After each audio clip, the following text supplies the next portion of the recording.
Si le véhicule est hautement technologique, il n'échappe pas aux lois fondamentales de la physique. Malgré tous ses équipements de sécurité, il sera soumis aux conséquences de l'accumulation d'énergie.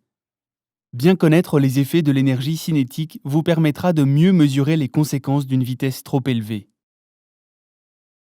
Tout véhicule est concerné par l'énergie cinétique qui est l'énergie emmagasinée par un corps en mouvement.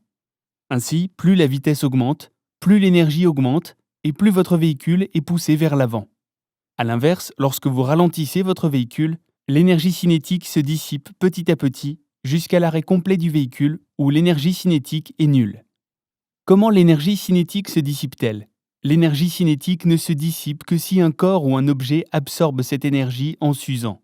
C'est le rôle de vos plaquettes de frein et des pneumatiques de dissiper l'énergie en s'usant tout au long de la distance de freinage. C'est pourquoi ils doivent être changés régulièrement dès qu'ils sont trop abîmés.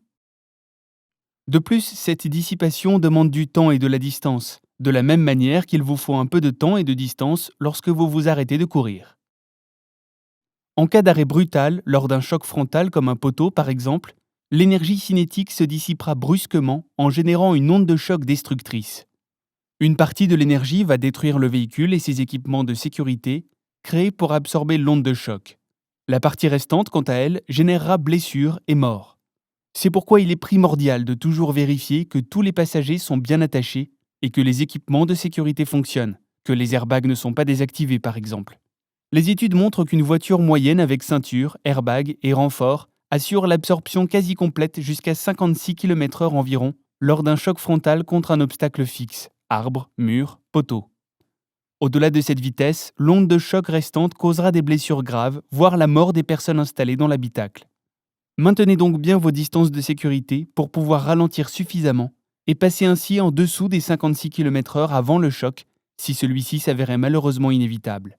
Vous préserverez ainsi vos chances de survie. Respectez également les limitations de vitesse. Sachant que le corps humain ne peut supporter qu'un choc à 40 km/h, vous voyez bien que rouler à 130 km/h sur l'autoroute sera mortel en cas de choc, même si cette vitesse est tolérée. Enfin, attachez bien vos enfants avec les équipements de sécurité adéquats, car l'énergie cinétique fait augmenter le poids de tous les objets et des personnes à l'intérieur de la voiture. Ainsi, une petite bouteille d'eau de 500 grammes pèsera 5 kg à 50 km/h, soit une boule de bowling, et 20 kg à 100 km/h, soit 2 packs d'eau.